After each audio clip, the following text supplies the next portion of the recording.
Herianti, anak bungsu Aki Ditio, dijemput langsung Dirintelkam Polda Sumsel. Kombes Pol Ratno Kuncoro ke Mapolda Sumsel. Herianti tiba di Mapolda Sumsel dengan langsung digiring masuk ke ruang Ditreskrimum Polda Sumsel dengan pengawalan sejumlah petugas. Tidak hanya Herianti, polisi juga menjemput Hadi Darmawan sebagai dokter keluarga Aki Ditio. Kabar dari Sumatera Selatan yang kemarin datang, sebuah keluarga besar almarhum Aki Ditio, pengusaha besar di Sumatera Selatan, menyumbang harta mereka 2 triliun rupiah kepada pemerintah Indonesia untuk penanganan corona. Fantastis, luar biasa. Hanya itu yang bisa saya katakan.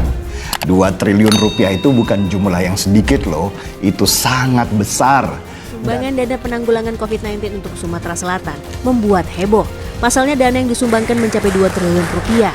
Dana disumbangkan dengan mengatasnamakan keluarga almarhum Aki Ditio.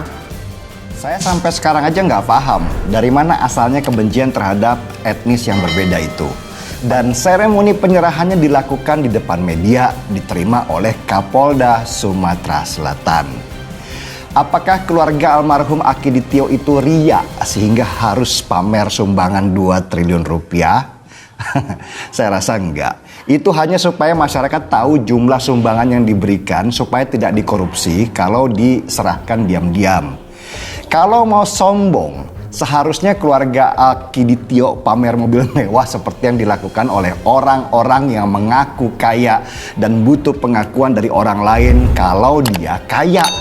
Mereka ini bahkan ada yang menyebut dirinya artis, seperti orang gamang dengan uangnya, sehingga harus memamerkan kekayaan dirinya lewat benda-benda mewah yang dia miliki.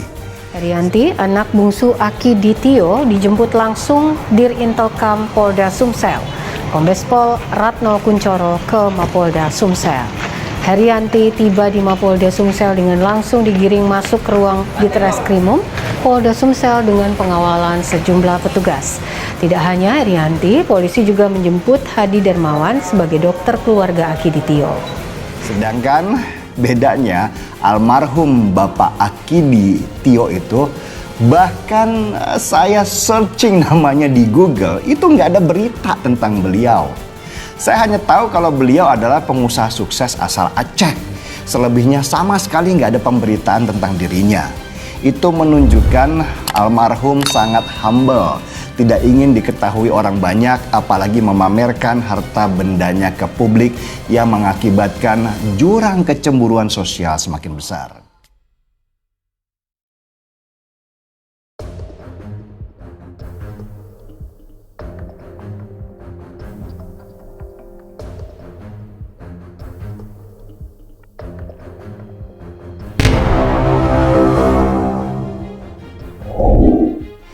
Yang saya kagum lagi, meski terlihat dari foto almarhum bahwa beliau beretnis Tionghoa, tetapi rasa cintanya kepada Indonesia sungguh luar biasa. Almarhum bisa saja mengembangkan dananya ke luar negeri, tempat kelahiran nenek moyangnya. Tapi enggak, dia malah menyumbangkan hartanya yang besar itu untuk membantu pemerintah Indonesia yang sedang kewalahan menghadapi pandemi ini. Tidak perlu sok-sokan akan melockdown provinsi, melockdown kota, atau melockdown kabupaten, karena akan mengorbankan kehidupan masyarakat. Saya memutuskan untuk memberlakukan PPKM darurat. Tidak perlu sok-sokan. Memberlakukan PPKM darurat. Tidak perlu sok-sokan. Memberlakukan PPKM darurat karena akan mengorbankan kehidupan masyarakat. Kita jadi bingung. Jadi yang sok-sokan lockdown siapa?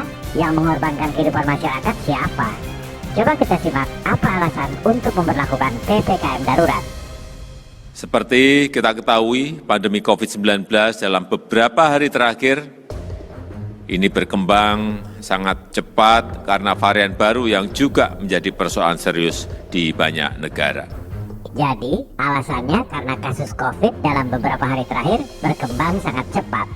Kita lihat statistik kasus COVID di situs ourworldindata.org. Cari kasus COVID Indonesia dari tanggal 6 Juni, yaitu 4 minggu sebelum PPKM, sampai 19 Juli, sehari sebelum PPKM diperpanjang. Jumlah kasus COVID memang meningkat pesat sejak 4 minggu sebelum PPKM. Apa sebabnya? Varian baru seperti kata para pembisik presiden? Bukan, pembisiknya salah itu. Kita lihat faktanya. Statistik jumlah tes COVID pada periode yang sama. Nah, kelihatan kan? Jumlah kasus COVID seolah naik karena jumlah tesnya dinaikkan. Sekarang kita interpolasi data jumlah kasus dan data jumlah tes. Grafik warna biru itu jumlah tes COVID. Yang warna hijau jumlah kasus COVID.